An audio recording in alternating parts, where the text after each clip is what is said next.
Hello? Anybody out there? I just got done working out. I'm a hot mess. I told Eddie I'm called Swexy, sexy sweaty, and he just didn't think that was funny.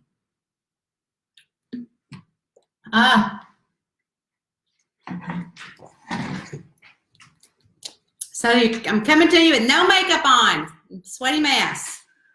How is everybody? Hey, Darla, how are you? Hey, Michelle, you know what? I got 2 bottles of water here. I got to drink this one up. It's a nice surprise. Well, I was supposed to be here this morning because it's Wednesday, Ask a Question Day. Oops. And so I'm here to answer a reader question. Let's see. Hi, Jeannie. I've missed our evening talks that we were doing. That was a lot of fun. So, of course, I'm going to have to plan that again soon over on the reader page. We had a lot of fun doing that, didn't we? Hey, Monica. Hey, Kate, I'm glad I'm on too. I know, Monica, happy birthday. I said that in this morning's post. And I loved your coffee mug. It said, if you're reading this, then you know it's my birthday. So happy birthday. You just finished ice cream. Good for you. We all should sing happy birthday to Monica. You ready? On the count of 3. Happy birthday to you. Put a heart if you're singing. Happy birthday to you. Happy birthday, dear Monica. Oh, happy birthday to you. All right. Darling, you're still pretty without makeup. Oh, thanks. But you know what? I don't care. Who put a mean sad face? Hey, Tammy. How are you, girl? Jeannie said she's not much of a morning person. Hey, Francis. It was super fun. It was super fun. Yeah, Ashley said it was a lot of fun. Monica said it was a lot of fun. Did you guys get the newsletter where you get to sign up to participate in the postcard challenge and win $100? If you're on my newsletter, you should have gotten it.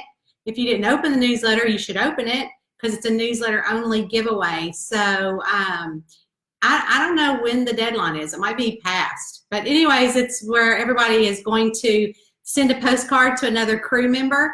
So if you're not on the Cozy Crew, which is our very intimate page, then you should be over there because there's a lot of fun stuff. We just had a pizza party. We're having, I think maybe a taco party. Do I hear? Are we here having a taco party or a dessert party? And in a couple weeks. So we have a newsletter only giveaway or $100 giveaway that is where you will send a postcard to the person that I email you their address, and then that person is going to take a picture with the postcard that you sent along with the picture of the book that'll be actually available, All She Wrote, the 3rd book in the Mail Carrier Cozy Mystery Series. And I'm currently writing the 4th book, finishing up the 4th book, which comes out next month. And I'm telling you what, I am fallen in love with Bernadette. I mean, I love the fact that she's 50. And I love the fact that she has a grown son and that they had a baby. And of course, the baby looks like the mom, but since the son is her son, she claims that the baby looks like the son. And you know, she goes through all the winning things at 50 and all the funny stuff. So I'm really enjoying writing her because I think I can just relate a lot to her. So anyways, if you are not on the newsletter, you're missing out. Oh, Monica, happy birthday. Let's see. Everybody's saying happy birthday to Monica. Monica loved the newsletter. Jeannie got it. Jeannie signed up. Oh, dessert and tacos. Yeah, why not? The pizza party was a whole lot of fun. So anyways, of course, I have yet to pull up the reader questions. I probably need to do that. Yeah, I really should do that before, but who cares? It's always fun to see, not read the question beforehand. So if I can always find it. Because I have so many spreadsheets and documents that it's hard for me to, did you guys, speaking of us, we did, you know, we read the entire Charming Crime series, or the Charming Crime book, and I don't know if you saw on Cozy Town Sleuth where June and Oscar are being interviewed. So if you've not seen that, you should pop over to Cozy Town Sleuth. It's like, oh, we got a visitor. Look at her. What? Meow. And then sometimes I go, purr, purr, because I can tell she likes it. Say, purr, because when she was a baby, purr, purr, I don't think she had a good mommy. Purr, so I act like her mommy. See, she loves it, don't you, Ro? Mwah, mwah, mwah, mwah. Don't you love it? You do love it. You love me, don't you? She's like slow to get out of my arms. She's like, oh, let me stay. Oh, goodness. Eddie, do you think these people think I'm nuts? He said, mm-hmm. Okay, question number 41. Last week we answered about vacations from Sherry Thomas, and this week we are going to answer a question from reader Ramona Aucoin. Ramona Aucoin. She said, how long did it take you to get published, and where do you get your inspiration for your stories? Well, that's a loaded question. And again, this is not my bra under here. This is my sports top. So those of you wondering. So how long did it take me to get published? So that's a great question. So when I started writing, I had no idea that you had to have an agent at the time, and that you had to query publishers and agents. So you had to actually have a book written. And at that time, you had to print it off and then put it in a manila envelope and then find an agent that represented your genre and mail that to them. That went in their stack of query letters that they got for people that want to be authors and be published. And if they liked it, they would either call you or they would send a letter back about, well, we like it if you could just send us the first 60 pages. Because what you would send them is, hi, my name is Tonya Kappes, and I'm this, that, and the other, and I write cozy mysteries, and I stand out because I write Southern funny mysteries. And you would try to sell yourself over a letter through them, and then you would send them a synopsis. And then I would say, I have the entire... as a matter of fact, I can probably pull one up. I probably have a query letter that I can read to you in my documents. So let's see if we can find one. Because I keep everything. And so let's see if we can find one. Okay. Here's one. Dear Mr. Kasdan, I'm a USA Today bestseller with 2 self-published novels, an Amazon Mover and Shaker and Top 100 with over 13 novels and ebooks, audio, and print, which I self-published. I have sold over 100,000 copies of my novel in the past year, and they're available for retail on all platforms. I'm writing in hopes you'd be interested in a new YA paranormal romance called Tag You're It. My beta readers have been my niece's high school friends, and I'm hoping that you will like it as much as they do. So I go on and tell him the story. Or it's a horrible, here's the synopsis. A horrible accident claimed the life of her best friend, 17-year-old Honor Prescott. Claims she can hear, see, and touch dead people. To escape the ridicule, Honor's parents move her clear across the country to Deadwood, Kentucky for a fresh start. Honor's dead best friend, Henery Cooper, is desperate to help her friend and reveals the greatest secret a high schooler could know, the IT list, a national secret society that gives you instant popularity, and Henery has just put Honor's name on the top of the list, and everything is about to change.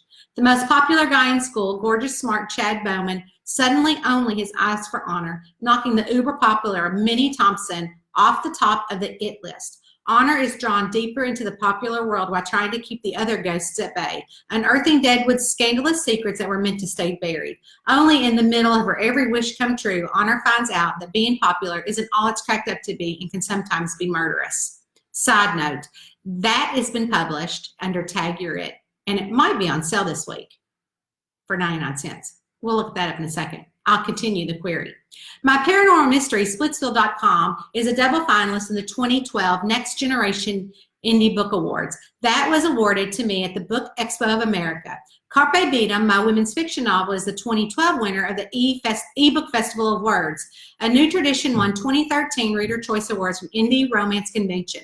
A Charming Crime is the 2013 winner in the fantasy category at the eBook Festival Awards in fantasy and best heroine categories. In order to be able to travel with my critique partners on their book tours and even host my own book tours around the United States, I made my own print deal with Word Associate Publishers so they could place my novels on the shelf of brick and mortar stores, and I'm proud to announce that those are in the local Barnes & Nobles.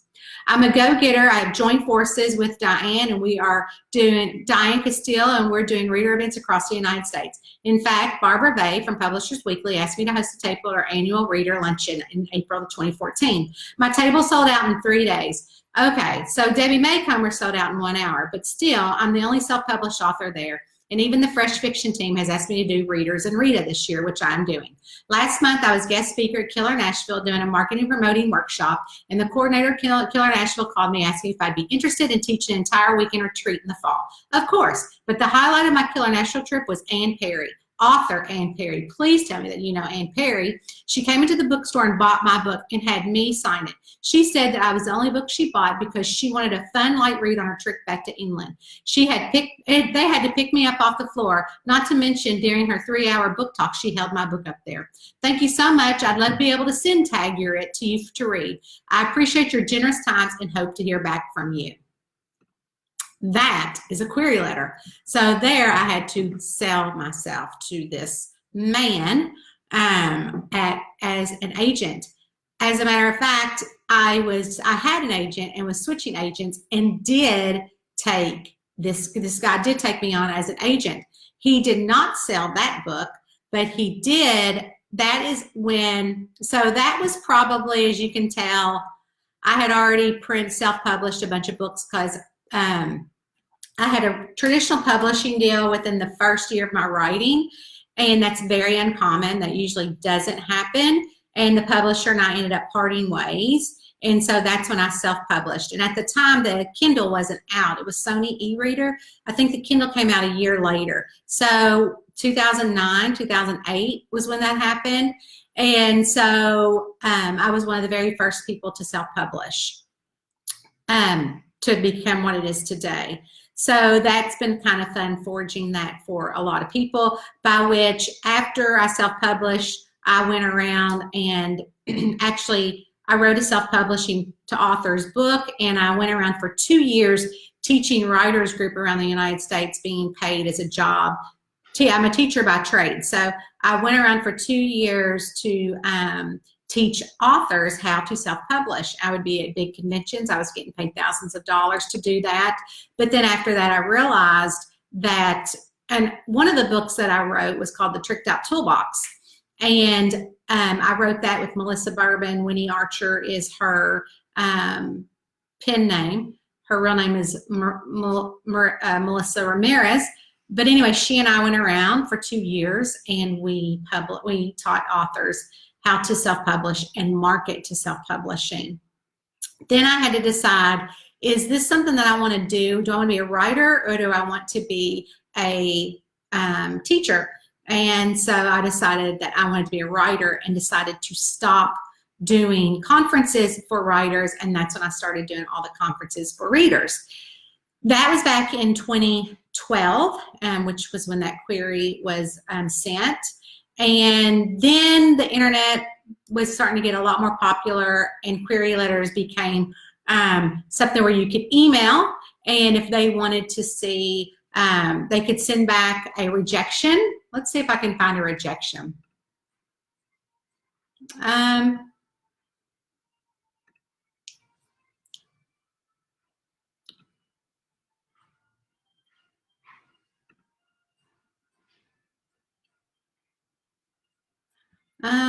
Let's see. So this guy said, hey, Tonya, sorry for the confusion. I'll let Allison take from here. She'll reach out to you if she's interested in moving forward. Let's see, another rejection. Rejections are always fun to read. I have not gone back and read these in a very, very long time. You know, why am I doing this to myself? This one says, let's see if I can find it. This one was for Strung Out to Die. Dear Ms. Evans, I'm currently looking for an agent to represent my writing career, beginning with my humorous cozy mystery, Strung Out to Die. This was back in 2010. Holly Harper's life is getting back on track after her divorce from what's-his-name. She and a group of divorcees have formed a strong bond, plotting creative ways to get back to their exes and create a self-help group known as the Divorce Divas, where their meetings are held in Holly's bead store, the Beaded Dragonfly.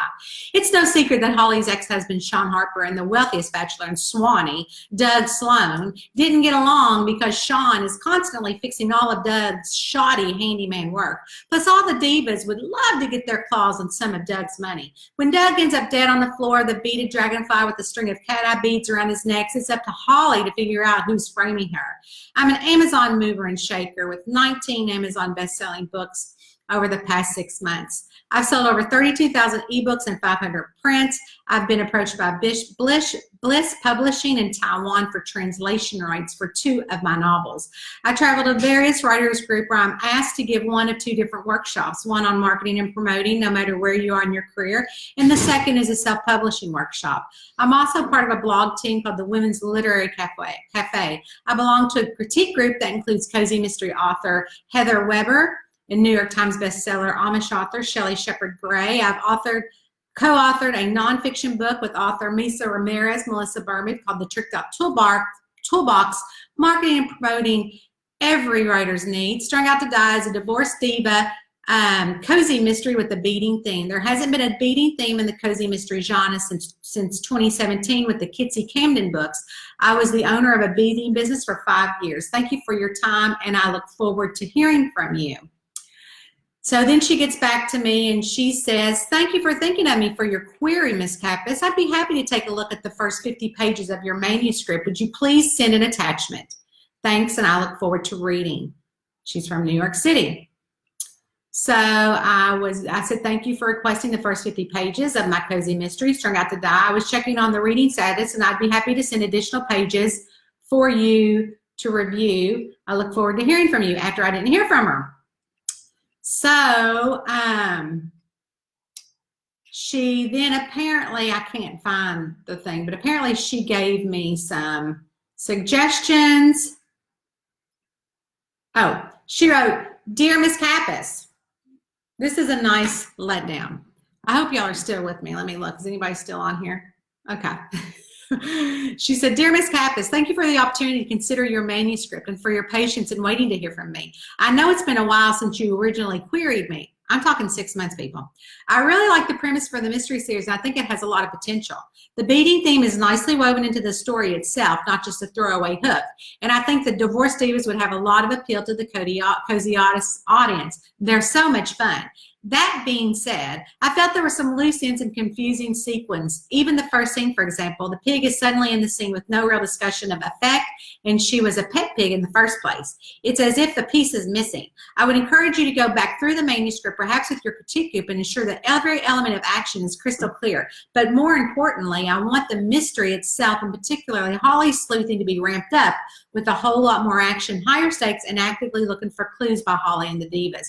By page 50, Holly should be seriously worried she's in danger or going to jail and actively looking for the killer to save her own hide. I hope these notes are helpful, and if you're interested in revising along these lines, I would be more than interested to take a second look. Thanks again for the opportunity for your work, and I wish with every success. So I did exactly what she said, and in the end, obviously, since it's self-published, was not accepted by her. But there's one thing I learned, that I still don't kill the person in the first 50 pages. It's just my writing style. So back to your question, Ramona, is that being published, it depends on what you're talking about. Are you talking about traditionally, or are you talking about self-published? At the time when I first started and was looking for an agent and a publisher, self-publishing was actually looked down upon. And I was actually kicked out of a writing group because I was embarrassing to them. And so it just only made me want to self-publish more. So it's kind of like that kid who say no, they can't do it, but then they're going to do it anyways just because they can't do it. So I was that kid in my 30s, and I was going to do it, and I did it. And I feel like I've been very successful at that. And I'm proud to say I've shattered a lot of glass ceilings for authors that have come along the way.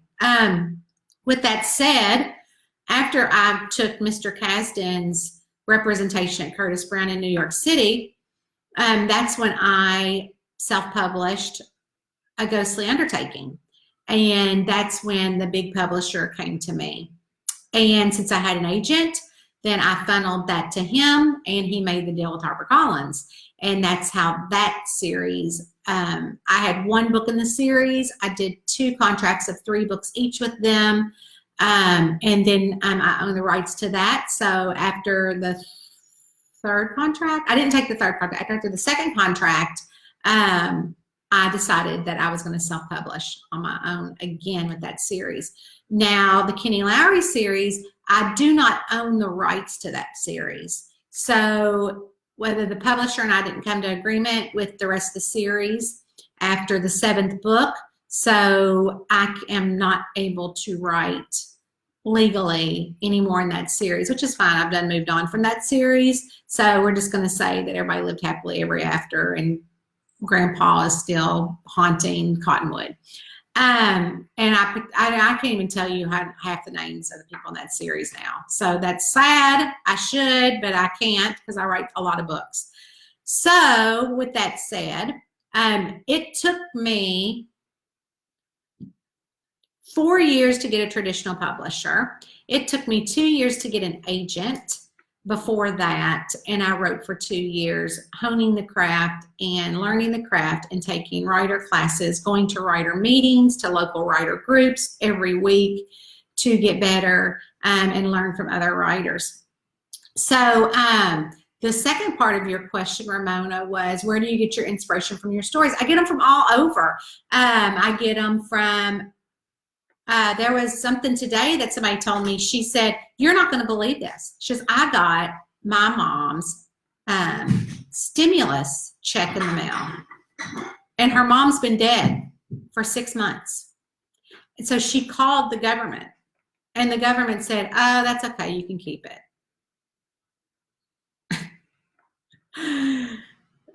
Instantly, I'm thinking, okay, oh my God, I would probably pay it back just for the fact they'd probably come after me. That'd be my luck. And secondly, I thought, oh my God, that could be a really great murder plot somehow. That was my second thought. So when someone tells me a story, I'm intently listening because I'm thinking, that could be a murder plot.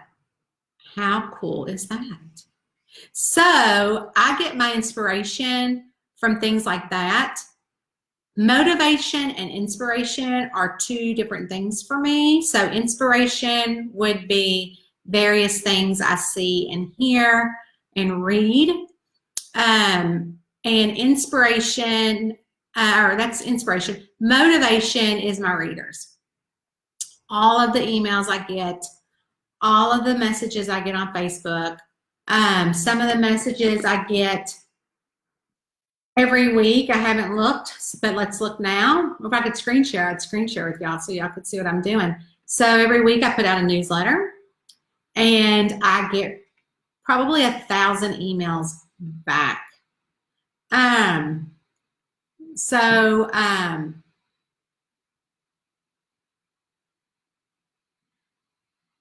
Right now I'm looking at them, and some, so let's see. So one says, let's see. This is, "Good morning, Tonya. I had a thought this morning and figured I would spit it out before it died of loneliness. I remember you saying you have a stream or a creek at your new property. Did you know that they make small paddle wheel water generators to supply your electricity? I don't know much, but they cost, but the benefits of a 24-hour-a-day extra electric could lower the overall power bill. So I got to thinking, how could I use that at the campground in the camper series? Somebody could get electrocuted. Another one from Barbara Castle says she sent it at 10:56 a.m. Good morning. I love your newsletter. They brighten my day and attitude. Thank you, Debbie. So I get those all the time, and I try to respond to all of them. Sometimes my week gets past me because I have to spend my time writing, but I do try to go through those thousands of emails a week. Sometimes they're early in the morning, sometimes they're late at night, which they always respond back. Wow, you're an early riser. Or, wow, you're going to bed late. But it's when I can get them done. But those keep me motivated. So inspiration and motivation are two things for me. And my cozy crew, I love them. We're a great small knit group over there. And that they keep me going every day. It is an inspiration. It's not just about books, but I feel like I check in with them. I say, I want to know how you're feeling. What are you grateful for today? Let's talk about who needs a virtual hug. So put it in the comments, or who needs a hug. And so I maybe had 40-something comments over there that need a hug. So I gave them all virtual hugs via gifts through Facebook. So those, my readers are what my why is. And my why for my reader is just for them to escape Ramona. I only want the reader to read my book to escape. I'm not looking for my readers to say, oh my gosh, that was such a great mystery. I mean, spot on. I'm not that author. I might have untied loose ends. I might have cliffhangers, which I rarely try to do. I might leave things undone, like is Mr. Prince Charming in my Charming series really June Hill's grandfather? Is he really a good cat? Or is he just a cat? Or did he come back as somebody else? You know, I don't know that answer. I've never explored it, to be quite honest with you. But I do know that it doesn't make sense, but it makes my readers happy. And that inspires me. That inspires me and motivates me, that I can help one person escape. One person that's sitting at home, that has been stuck in their house with a virus, that can pick up my book and escape to some crazy campground, that can make some of the silliest recipes that are in the back of their books with probably things that they have in their pantry. And if just for that moment they escape. So even my newsletters, I try to make my newsletters that way as well. So if you get my newsletters, I don't know if you realize it, but at the very, very end in tiny, tiny print, I write stuff all the time. And it might be silly, like, did you do your laundry today? Are you wearing the same clothes like I am? So like I have like 2 pieces of laundry in my laundry basket. People never comment on that because they probably don't see that that's super fine print. But I put it there because it's funny, and I think if somebody catches it, they're going to email me. So all it is really for just a smile and a laugh, and to say, you know what, things are all right. It's all going to be okay. But Rowena wasn't okay this week. So sweet, sweet, sweet Rowena, I have no idea what he's doing. What are you measuring? He's measuring the room. So Rowena the other day, here comes a story, so y'all be prepared. The question's over, Ramona. I'm glad you answered it. If you have a reader question, I will link the form in the status, and you can send me your question as well. But first, now we're going to go to a story because I just can't resist myself. So Rowena's cat tree was put into the kitchen when we had the floors redone. And so it's just gross. I think it's gross that she's got a cat tree in my kitchen. And so I moved it back to the family room where we sit and she normally sits. And I noticed that she wasn't getting on it. And I'm like, oh, what is she doing? So I noticed that she started getting on my kitchen table to look out. So the cat tree was beyond the kitchen table and looked out the double doors. And I'm like, oh my gosh, because Eddie just is beside himself that she gets on the kitchen table. So she gets, so I'm like, oh, I don't know where Rowena is. And well, I know she's on the kitchen table. So I'm just going to clean it off, right? So I had made myself a Diet Coke with ice in a glass. And I had left it on the kitchen table. And I'm sure you guys can see where this is going. But we heard this crazy noise throughout the house the other night. And we were in the family room. And I come like, oh my gosh, it sounded like an animal had come down my chimney in the kitchen. And I'm like, oh my God, something's coming through the kitchen chimney. And so we run in here and Rowena just takes off like a bat out of hell through the kitchen. And I'm like, oh my God, there's something in here. It scared Rowena. So what happened was that we look down and Rowena must have jumped up on the table and didn't see the cup or knocked it over, which, you know, cats do. And the Coke, the Diet Coke had fell off the table and onto our, you know, padded cushions. So Eddie's like, oh my gosh, we can't have nothing nice. These animals, blah, blah, blah, blah, blah. So I'm like, it's a cat. And I said, and it's just a piece of fabric.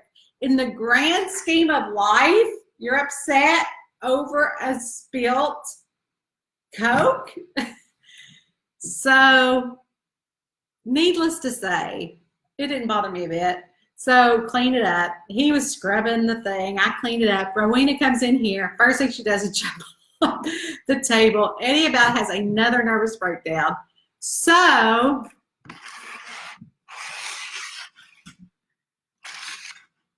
yep, look who's back. Rowena! She is back with the cat tree in the kitchen.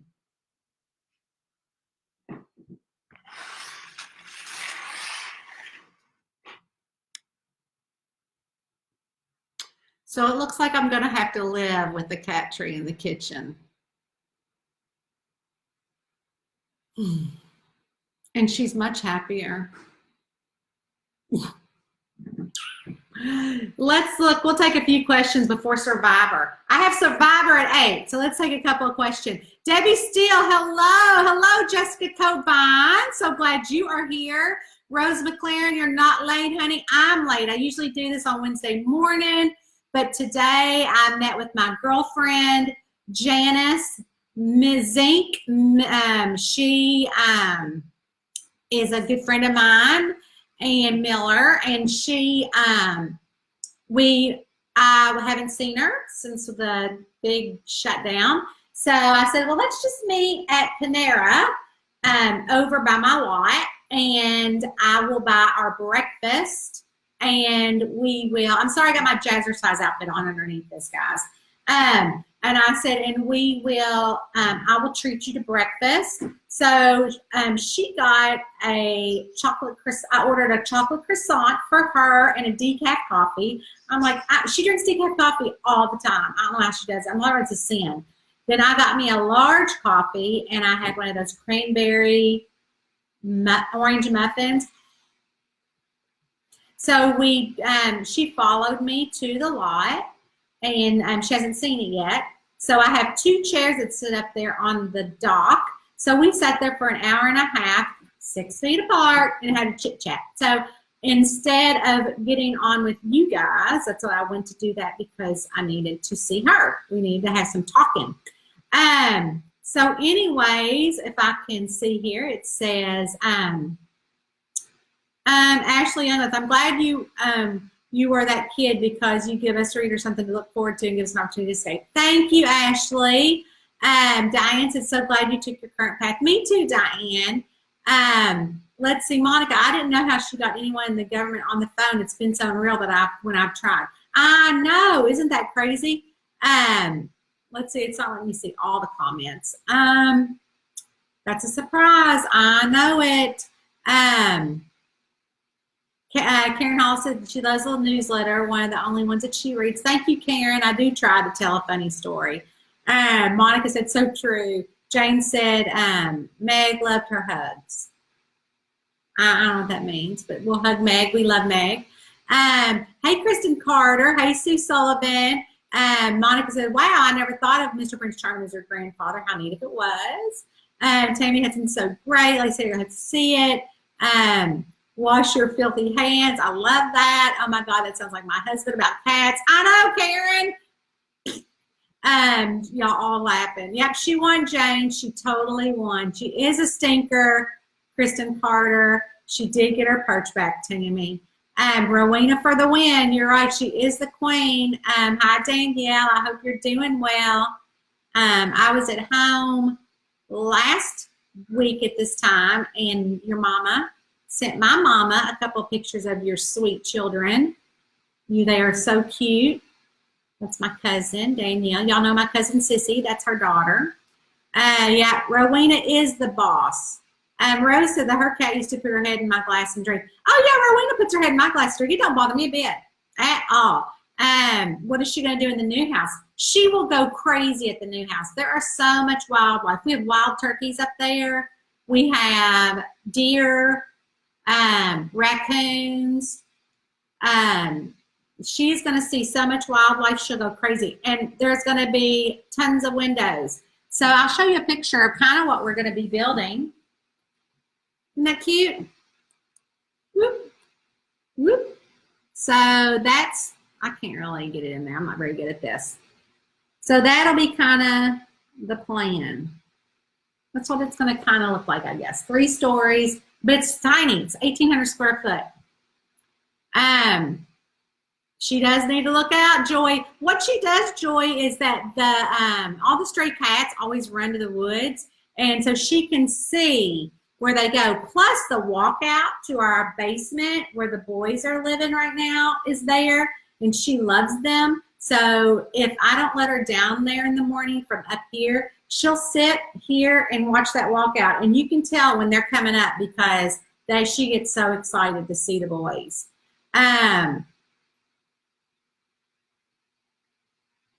The Java flavor this morning, Kristen, it was regular, just black.